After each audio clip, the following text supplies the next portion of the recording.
Hello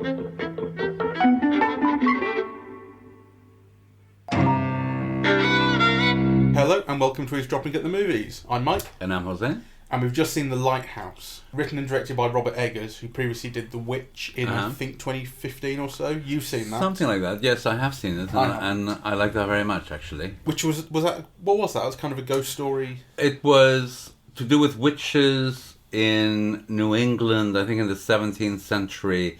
A family is cast out and then a baby is stolen. And then kind of supernatural things happen. All sorts of things start kicking off. Well, this has elements of the supernatural too, in some respects, although it's also kind of psychological. Yes, I couldn't tell. Yeah, it's certainly ambiguous, and there's lots of room for interpretation as to what's going on here. So, The Lighthouse is... Willem Dafoe plays an elderly... elderly might not be the right word, but he's old, and he's done it for a long time, lighthouse keeper. He's interested in myth, and what the Robert Pattinson character... who works with him refers to as old wives' tales, doesn't really believe in them. So they clash. Robert Pattinson is a much younger guy who hasn't worked as a lighthouse keeper before. So the film kind of starts off with questions of who are these people and why are they there and what's driven them to this place.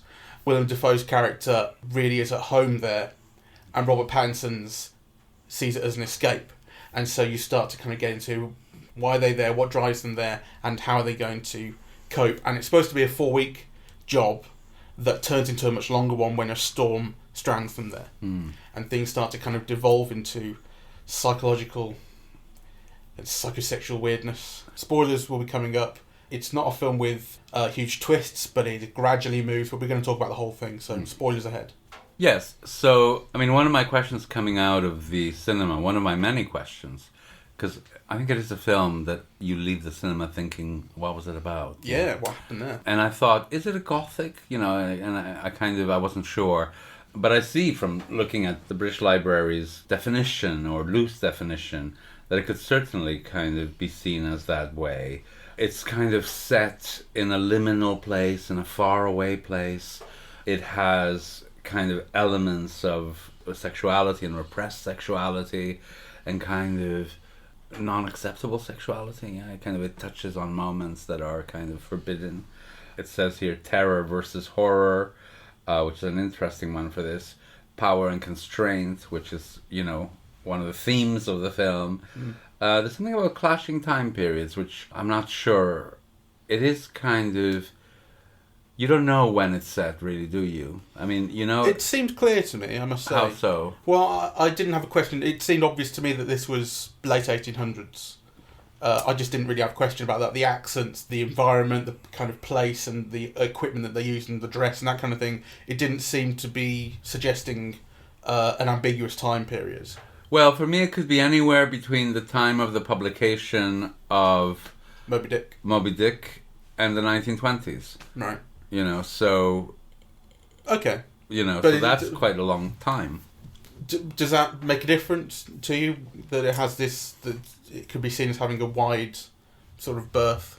No, except that it's a period that isn't precisely evoked or presented. Okay. So that's kind of interesting, I think, because... I mean, obviously, all films, in a way, are about us. So they are about now, right? So the choice of period is an interesting one. I mean, to tell this story, you need that period, right? Because otherwise, they wouldn't be so remote and so cut off and so, But it's also interesting that, it's a time period that could cover such a long period of time, I mean, I must say that as soon as the images really evoked kind of Victorian photographs for me, and they're very beautiful. So it's that period, but that in itself is a very long period, right? 1830 to 1901 or something, So anyway, I think it's very interesting also because when I tend to think of Gothic, I tend to think of women, though clearly. That's not true. Something like Dracula, I imagine, is like a horror. It's like Gothic horror. I would suppose that I'm no expert on that either. But Dracula's all about women as well. I mean, there's a huge kind of sexual component to Dracula. Yeah, of course. Kind of puncturing women and young virgins. And not just women. I mean, the thing about Dracula is that it's omnisexual. Yeah. Yes. I mean, the bite is a sexual mingling, right? Which can result in death, but nonetheless, it's it's not just women that get bitten, is it? So yeah. Gothic wasn't a word that occurred to me, although I can totally see what it did to you. But words that occurred to me were like Lovecraftian, with particularly with the imagined sort of Kraken type thing that was that came in every now and again, and also mythological. Sorry, it's not one of my things. What is Lovecraftian? H.P. Lovecraft, I suppose he probably was Gothic to some degree, writer who wrote about Cthulhu, which was like a big alien demon thing. I don't know. I'm not that familiar with Lovecraft either. But there's a thing about kind of big monsters. Oh, okay. Well, I don't know. I mean, the monsters here were all classical in a way, weren't they? Like, mermaids and Neptune or... Well, this is the other thing that occurred to me, is mythological ideas that I think the film brings up explicitly at points in dialogue. I think there's reference to Prometheus, and I think to Proteus. Yeah. Well, yeah. And Proteus was this kind of... He was like a god of the sea, kind of knowledgeable figure. I mean, I think those two can be closely identified with the two main characters. Yeah. I think you can see the older figure, the Willem Dafoe figure, as embodying Proteus. There was a shape-shifting aspect to Proteus as well, which I think you can see in his kind of burst into anger. Like he has a personality, Dafoe's character, this is Thomas, which can explode. He can be extremely friendly and likeable, but the moment that something doesn't go his way, or Robert Pattinson offers some argument, he'll tell him off. And you get to that weird, fantastic point where they're drunk, where Pattinson is telling him he's cooking his shit, and he says, "I know you like my lobster," and then he spends about a minute cursing Robert Pattinson with the kind of the fates of all the gods. It's like it's a real overreaction. Yes. So he has that. It's kind of it has elements that are like, I don't know, biblical or something, really. And then on the other hand, you have Pattinson, who I think, by the end, I was really thinking Prometheus with going up to the lighthouse. And that's like going up Mount Olympus and taking fire. And then, of course, that final image lives in a kind of netherworld between real and sort of mythological or imagined. Like, you don't know exactly how real it is supposed to be, I think. But it is a Promethean image of the bird pecking at his that guts, is for sure exactly. referring to that. With all that connotes, actually. Yeah. Yeah, because Prometheus was... He stole fire from the gods, and he was punished by having his liver pecked out every day. That's right. Chained to a rock. Yes, and that's kind of one of the ending images in the film. I mean, I'm kind of fascinated by it, really. So on the one hand, I was transfixed by the images. Right, I think, from the moment the film started, I thought, oh my God, how great, right? Because it's in 4:3.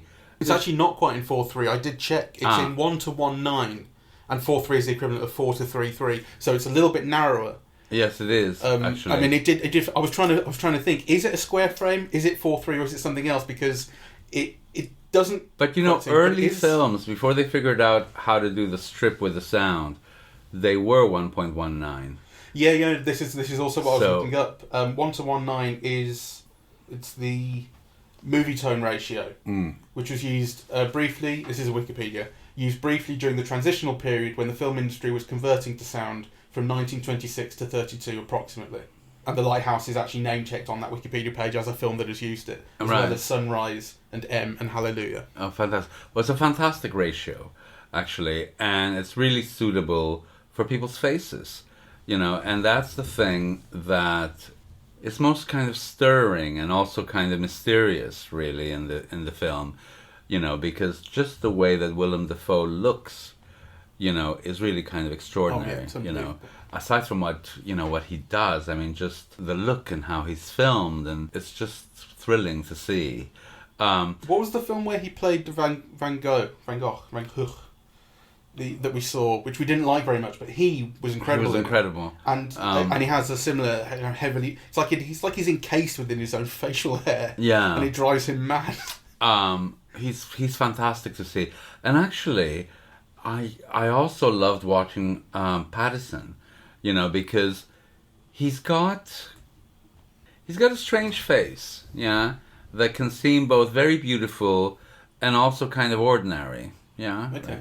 And he's often very quiet here. This is a film that his part is kind of constrained and hidden, yeah, and then he explodes. But, you know, a large part of the performance is like a kind of a closed-in one, yeah. You know, his face when he's taking coal in the rain, or, yeah, it's all about kind of keeping things in. I mean, that is the part he's playing, right? He's hiding this big secret, you know.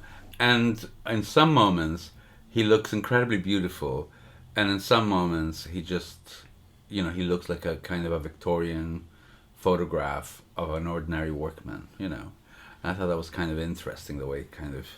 I must say, I thought he was always beautiful. Oh, did you? Yeah, that's kind of what I found, like... Oh, well. Although, I think there are aspects to, you know, you can see those images of Victorian workmen evoked, particularly when his face gets dirtier. Yes. I think you can see it, and when he's you know, moving the wheelbarrow, things like that. Like when he's working, you can see it. I think he embodies it quite well. But still, I never kind of forgot that he's a real specimen. Well, the film keeps telling you that he is, you know, and that he's got eyes like a pretty lady and so on. And of course, in other films, I have seen that. But, you know, credit to him, because I think a lot of the time he really makes you kind of see like a, you know, a kind of a 19th century working man, really.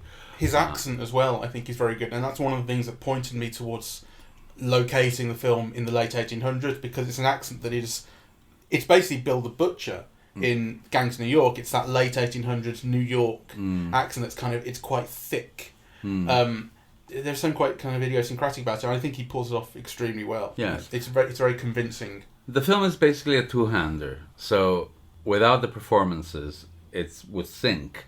On the other hand, there's much more than the performances, right? I think, you know, the lighting, the cinematography, you know, the types of images that are worked through are extraordinary. And actually, some of them, like, you know, the scenes with the mermaid and the scene, sex with the mermaid, and the mermaid is this object of fantasy, but it's a moment of fantasy that's also riddled with disgust and horror, right? It's kind of, it's interesting that it's in his head. You know, there's both this great need, this desire, he can't stop jerking off. And on the other hand, most of the images that you see of him in sexual situations are a combination of disgusting things along with great arousal, right? It's squid slithering over his body, you know, a vagina that's kind of like an opening, like in an oyster or something. I know. When have you ever seen a mermaid's vagina before? That was a brand new one to me. But it's right. It's as the camera moves down her body, it starts off on her face, which is beautiful. Actually, she appears to be dead at first, so that's a kind of complicating factor too. But it starts off on her face, which is beautiful, moves down towards her breast, and then as it moves further down, you start to see kind of gills in her side, and that's when he becomes disgusted. I think the music might have a moment there as well that kind of stings, that to evoke that shock and disgust in him. And at the end, when he's attacking Willem Dafoe, that kind of moves between violent outburst and fighting to a sexual encounter and back and forth in the kind of images that switch out what he's sort of seeing. Yes. You know, and also there is that gay thing as well, right? Like, you know, the moment where they're dancing and they're about to kiss and then the fists come flying. But then it goes back to being affectionate. So I thought that was interesting. Yeah. I mean, I think if it wouldn't have gone back to being affectionate, I would have read it a different way. Yeah, because Defoe ends up on his lap, doesn't he? Yeah. And that's actually when he spills his secret. That's right. Yeah. So on the one hand, the range of sexuality shown is kind of quite wide. Yeah, it's a spectrum. On the other hand, at each moment, it's filled with disgust or, you know, violence or, And then I also thought the film had a really interesting gaslight aspect, right? You felt that Pattinson in some ways was like Ingrid Bergman in Gaslight, with Charles Boyer fooling her into thinking that she's going mad, right? And, you know, and there is a thing here where, you know, there's a moment in the film where you realize, oh, you know, it's just Willem Dafoe trying to make the Robert Pattinson character think he's going crazy, right? But then you wonder, is he really, or isn't? Yeah, is Willem Dafoe trying to make him crazy, or has he actually? Well, so the moment is Pattinson is fixing to leave, and he's getting pushing the boat out to sea to escape. I mean, he probably would die in the storm, but still, he wants to leave. And Dafoe chases him and says, "Don't leave me," and he smashes up the boat with an axe.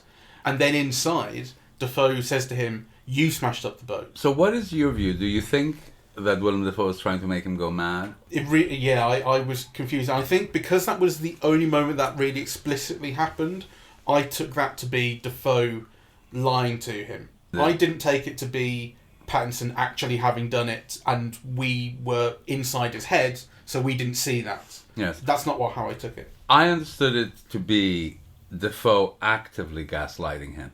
Because, the whole thing with the drink at the beginning where, he doesn't drink and, Dafoe forces him to drink and gets him drunk. And then actually kind of, later on you say, oh, he was drunk. Right? Yeah. And but we've seen the process of getting him drunk.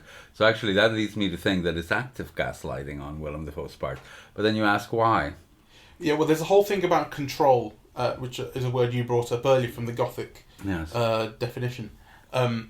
Going on with Willem Dafoe's character, his character is associated with imagery of locks and keys.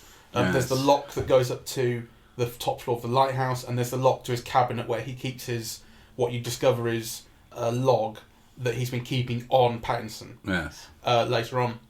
And that's something that Pattinson, wants in on. He tries to get into both of them. And the drinking as well, again, there's an aspect of control there to the point where eventually he says, "I won't take no for an answer." Yes. So I think it's a developing thing with his character, though. I don't think he doesn't seem to start off having a plan to control Pattinson the way he does, but it's something that he kind of... No, I don't think so. I think it's there from the beginning. Okay. Because there's whole thing of how you speak to me and don't do this and I won't have that and yeah. I mean that goes right from the beginning. That's true. Where but that's official sort of boss thing. It becomes more serious. No, it goes way beyond that from the beginning to the point where Pattinson says, I didn't sign up to be a slave. That's a little bit later on, though. Yeah, but it refers back to these things in the beginning that what's being asked is extraordinary servility. So I think these attempts at controlling are there from the beginning. And again, you don't know why, really. So, I mean, you do know, or you find out, that he killed the previous co-worker. The lighthouse keeper. So, and in a way, that's a secret that they have in common, isn't it? Because, that's... Because Pattinson's also killed someone, which is why he actually took his identity. Yes. And he's escaped. Though that also wasn't clear to me. I mean, he says, they were logging, and at one point, the guy was in front of him. But actually, I didn't quite get why he killed them. Did you? I wasn't sure whether it was active or whether it was more that he was responsible for the guy's death through inaction. Uh-huh. And then and if that was the case and it was more of an accident, he still wouldn't be able to continue where he was because no one would believe him or whatever. That would provide to me a logical reason to drop everything and actually see the guy's identity and make a change. And because he's not cut out for lighthouse keeping really, and it's not the kind of world that he's used to. So obviously it's a massive change, but it makes enough sense to me that it having been more of an accident than a deliberate thing would justify that. But I didn't find it clear though. No. And so let me ask you questions about other things that I didn't find clear. So the scene with Neptune staring into his eyes, and it's almost like drawing his life force with a light beam or something. Which bit was that? Is that when Dafoe kind of transforms into the kind of barnacle thing? No, that's later on. So this is an image of Neptune, a very muscly guy, which probably is. Oh, is this on top of the lighthouse? When I think, is it Pattinson imagines, or he hallucinates, whatever, going up to the top of the lighthouse and seeing the body, and the body is his own? And then when he looks up, there's that image of the strong... That's right. Yeah. And he's doubled in that. So you see him twice. You see him, and then a figure of his imagination that is also him, or... Yeah. I thought that was Dafoe, actually. I mean, a more muscly version. It might have had Defoe's head and face, though. It could be. It could be Dafoe. Yeah. I mean, I think the thing is, Dafoe is definitely cast as a kind of god in this. I think that probably goes hand in hand with the control thing you were talking about. Call me this, do that. He's definitely exercising control. There's no question about that. To the point where he actually controls the way he speaks. He doesn't say, not yes, sir, it's I, sir. Yeah. And he really buys to mythology, as I say, and kind of folk wisdom, if you like. The thing about not killing a seagull. Because it's bad luck, because they contain the souls of dead sailors. And of course Pattinson does kill a seagull. I mean, I thought it's Chekhov's seagull. Yes. Which I thought was a very clever thing to think. When you mentioned don't kill a seagull, he's going to kill a seagull at some point. And of course bad luck does start before them, although it's not directly tied to anything. You can't, the film doesn't say this happened, therefore this happened. It's all in it's kind of a world. Yes, I like that. Because there are things that are not made too much of, but it's like seagulls are given will. Yeah, so that tapping on the window. Yeah, the seagull has it in. Yeah. For Robert Pattinson. That's right. He pays attention to him and won't leave him alone. Yeah. So I thought And of course he wins in the end because he gets to eat his guts. Yeah. So good on him. Well, that was a different seagull. True. Bye. The gang of seagulls. Yeah. Yeah. So. I loved it though. I mean, one thing I want to say actually is I had a much better time than I expected. For one thing, I mean, for some reason I just thought I'm not going to tolerate this. I thought it would be a bit like Bait, where I was kind of interested but didn't really feel, and I was with this 100%. The audio visual design, the sound as well. Yes. The kind of crashing waves, the world that they're in, the kind of madness in the characters' faces, the drunkenness, the way that scenes develop and change and shift and all. I just thought, God, this is wonderful filmmaking. Yes, I wasn't sure it was. Well, I mean, so there were some things that I was sure of. Like I said, I thought Dafoe and Patterson were extraordinary and filmed to look extraordinary. I loved the cinematography of the film. I loved kind of all of the interactions, right? But then I wasn't sure I loved the film. And then there were things that just took you by surprise and that are kind of mysterious and intriguing, right? Like the mermaid thing, the sex, the way that Patterson is filmed wanking, which is like almost the saddest, most stressful thing ever, really, yeah? It's not a source of joy or release or... No, it's something that he just has to like get it out, but it's almost like grief or something, right? Yeah, he's hunched over. Yeah. But there's also something beautiful to that image, I think. There's something beautiful in his body. And then there's also something, the way that he's kind of ripped, kind of toned, whatever, suggests, I think, the kind of gills on that mermaid. Yeah. There's this kind of similarity there. There's a kind of shifting aspect. I think there was a thing where you see the kind of bowels of the lighthouse and the kind of vast machine that is required to keep it running and keep the thing turning. And it's loud and aggressive, and it has this what's the word, like a rotor wheel. It's going round and round, like a steam engine. That's what it is, steam engine. And then a little bit later, when Dafoe is telling him to scrub the floor and scrub it again and again and again, he's actually watching over him work. His hand scrubbing the whatever it was, the some container is moving circularly in the same way and speeding up, and it has that dehumanizing quality. I think it links the two things, and there's a further dehumanizing aspect later on where the thing with the dog bark like a dog. Yes.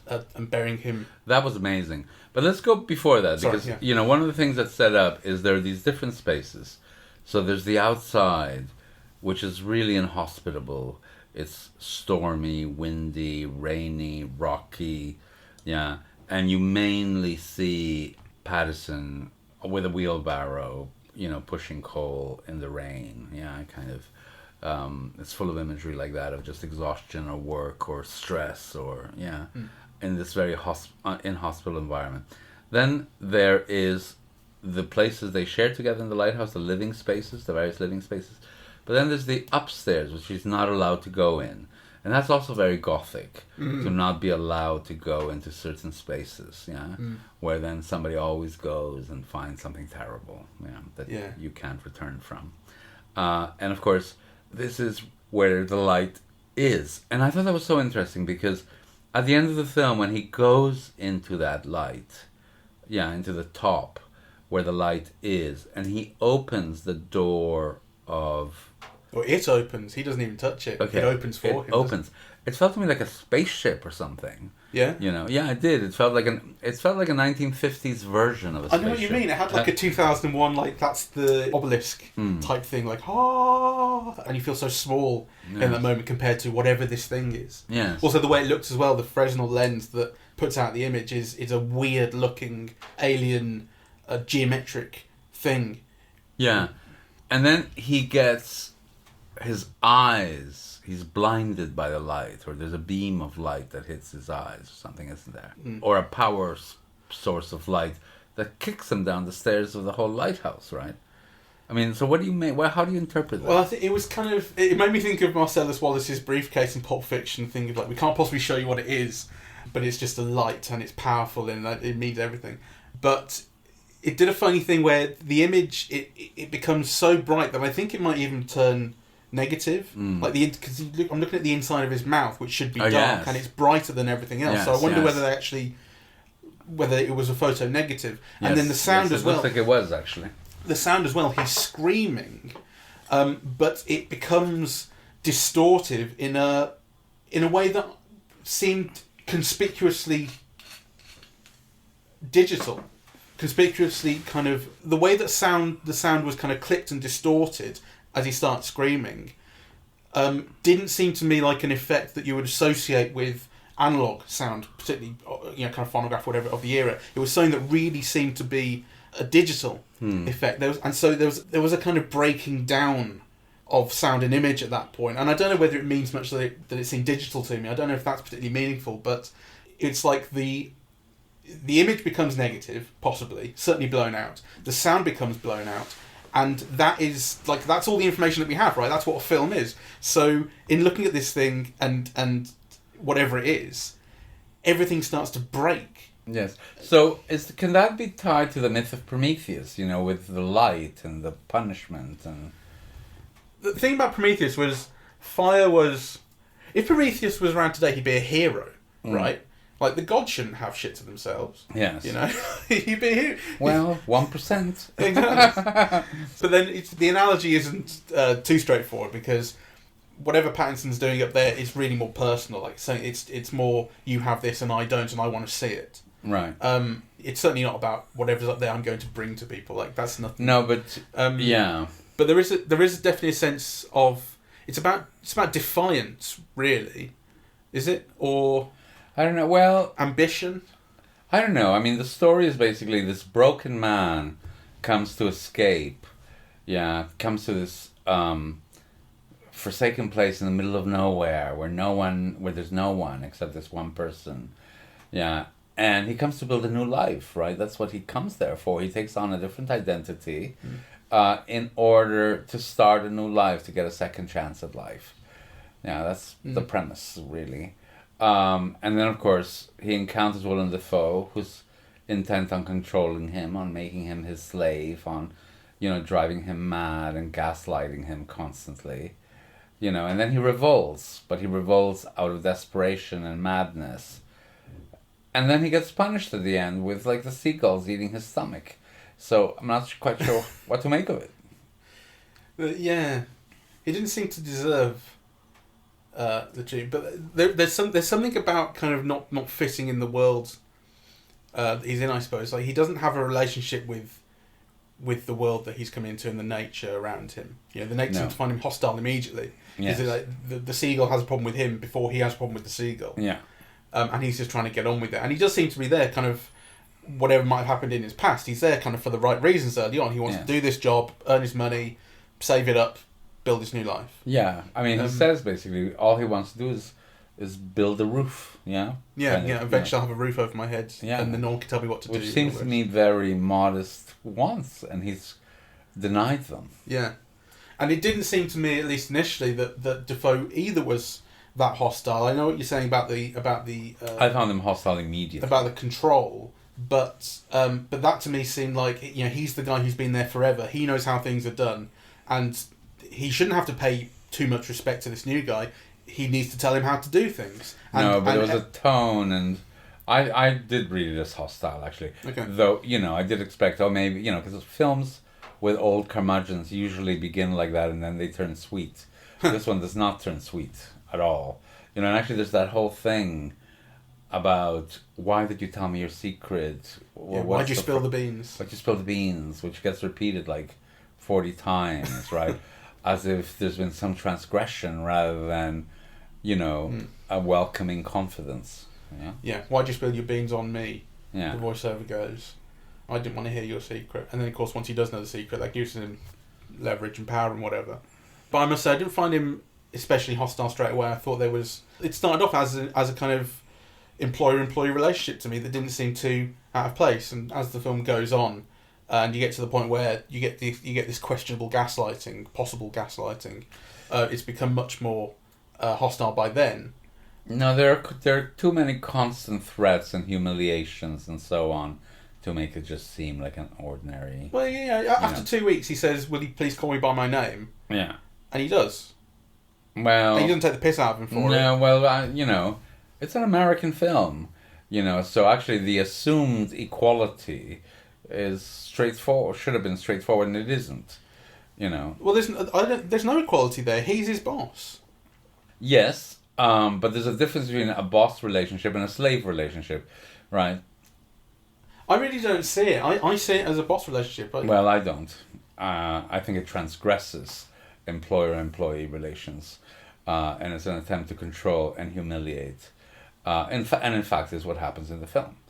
Yeah. Later on. So, you know, it starts on a note that you can understand, yeah, like, you know, a really controlling prick of a boss or something, to then, you know, being murderous. Yeah, I mean, I'm not going to defend the guy's actions later on, but that's not how it starts off for me. Well, I mean, the thing later on when he discovers that he's been making all these notes in his book to basically get his pay docked and severance without pay and all the rest of it, you know, that is obviously disgusting, and that's and had things quote unquote gone to plan, that's something that would just happened at the end. yes. And he'd have basically had got all this work out of him for free. So there is a kind of slave thing going on there, but not on the kind of day-to-day basis. He has to work extremely hard, and he makes him, and he punishes him for not doing things well enough.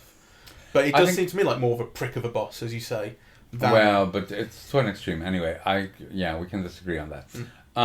One of the problems with the film that I had was that when they began to quote old songs or poems or verse or whatever they were doing, I couldn't understand the words. I agree. For the most part, I couldn't really... Yeah. Yeah. And that was a problem, because you felt they were important, but I couldn't make them out. And there were moments where I thought, oh, I wish I was watching this in a subtitled version. Yeah, I know what you mean. That's a problem. Because, you know, there are elements that you think are significant to the film, but that you couldn't experience yourself. Yeah.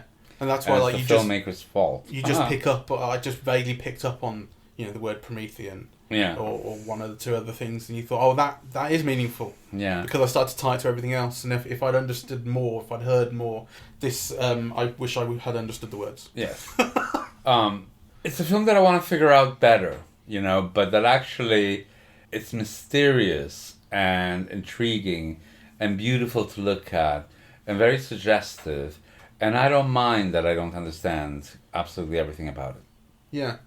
I was thinking about... It made me think about Parasite and Uncut Gems, because we were talking about this on Facebook recently when everyone was talking about Parasite yesterday, because it just won Best Picture, won 4 Oscars, and everyone's very happy with it. And then we were talking about actually how much... Well, what are its qualities, what are its failings, that sort of thing.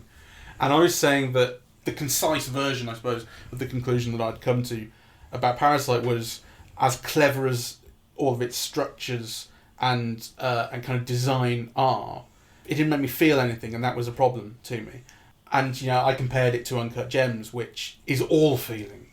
You know, it makes me feel so much, and it's so full of movement and emotion and tension. And this, I started off going, I don't know what's happening, but I feel it. Yeah, right. I feel the mood. I feel, you know. So a very interesting counterpoint to that. I think it's very beautiful, and it's very suggestive, and it's really interesting, and it's mysterious in a good way. Yeah, it's like you wanna solve this mystery. It draws you in. On the other hand, I have a problem with a film that I can't quite figure out what it's about yet. Yeah? Yeah. You know, so, I mean, we've talked, it's about power, you know, and there are elements of desire. But if you think about the story, like you think, you know, what is it saying? Yeah, like kind of, I can tell you the plot very clearly, but I'm still not sure I can tell you the story or its meaning. So yeah, I do know what you mean. It's to me, it is about that feeling of that clash of male egos that can't cope with each other, and are trying to control each other or escape from each other's control and that sort of thing. It is all about feeling here. I don't think it's so easily analysed as though it's code. yes, You know, it's not like this means that and that means that and this is the answer. It is about the atmosphere and tone. yes. Anyway, I thought it was very beautiful, and I recommend everyone see it. And I think it's kind of like a crime that they didn't find room in this year's Oscar nominees for Willem Dafoe. He deserves it, you know. Yeah, he's got to get one soon because he was nominated last year as well, wasn't he, for the Van Gogh film At Eternity's Gate? Well, he definitely deserved one for this film, I think. He was fantastic. Yeah, he was terrific, and so was Pattinson. I mean, so was Pattinson. They are soaring. You know, I was thinking about Pattinson actually because, you know, he's making such interesting choices. I mean, he's someone who I have yet to find the role where I love him in it, right? But if you think that the choices that he's made, I mean, you know, the film with the Safdies, Good Times. Yeah, Good Times. The film with Claire Denis. He's been working with such interesting directors. The Cronenberg film was wonderful. You know, I mean, Twilight. I loved him in Twilight, and I love the first Twilight. I like Twilight. I think Twilight's a fantastic so, movie. But since Twilight, I mean, he's really been making interesting choices. He was also in this thing, Remember Me, which I don't know what that is. It was horrible, and it had the most manipulative. It used 9/11 in the most disgusting, manipulative way. He was also in an awful film about Dali. I think he played Dali. Oh yeah, Little Ashes. That's right. It's an awful film. He was in a Herzog film. He played T.E. Lawrence. There you go. So, I mean, it's hard to think of a young actor who's making, you know, these interesting choices, really. He's in the new Christopher Nolan, Tenet. Ah. Which I didn't know. Okay. And he's also, of course, going to be Batman. Is he? Yeah, do you know? I did not know that. Yeah, no. that's going to be an interesting one. That is interesting. The one final thing I'd say is a final comparison with Uncut Gems, which is the director, Robert Eggers, is 36 years old. And as we said on the Uncut Gems one, a director who's around my age, I just hate them for being successful. But I really love the Safdie's work. And I think a similar thing here. I think, you know, this guy, he's the real deal somehow. Actually, I didn't know until I looked him up after the film that he was young. Yes. You know, and I thought, he must be 95. Right. You know, he must have been a real... He's your age slacker. Yeah. But I think all it really goes to show is how much I dislike the success of Ari Aster, who did Hereditary, because I just think it's rubbish and overhyped. And I think these guys have feeling and emotion. They can bring it out in their films. Yes. You know. Well, they definitely do that. So I highly recommend it, really. I mean, like I said, it's a film that I really haven't figured out. You know, but I really want to. And it was so beautiful to look at, and it's got great performance, and it's kind of full of interesting ideas that I'm keen to come to a view on. Yeah. And I would urge people to see it at the cinema. Yeah. It's a real treat, audiovisually. Yes. It's, you know, the world that you sink into is so beautifully realised. Yes, I second that. So thank you very much for listening. We are eavesdropping at the movies, and we are on Apple Podcasts, Spotify, YouTube and SoundCloud. On social media, we're on Facebook and Twitter at Eavesdrop Movies, and the website is eavesdroppingatthemovies.com. Thank you very much for listening. Goodbye.